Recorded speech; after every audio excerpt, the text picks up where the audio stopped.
মাধবপুরে উন্নয়নের নতুন অধ্যায় শুরু হয় শিল্পায়নের হাত ধরে।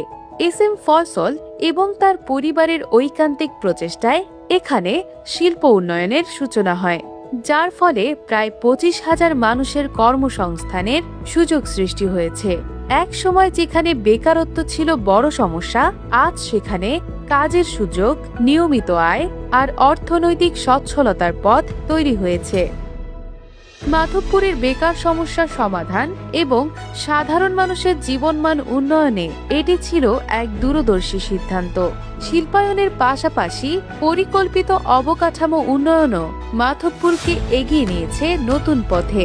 ধর্মঘর থেকে চৌমোহনী, বহরা থেকে আদাওয়াইর, এক ইউনিয়ন নয়, পুরো মাধবপুর জুড়ে ছড়িয়েছে উন্নয়নের ছাপ। শিক্ষাই একটি এলাকার সবচেয়ে বড় বিনিয়োগ। মাধবপুরে শিক্ষা প্রতিষ্ঠান নির্মাণ এবং শিক্ষার অবকাঠামো উন্নয়নের মাধ্যমে পড়াশোনার পরিবেশ করা হয়েছে আরও মানসম্মত।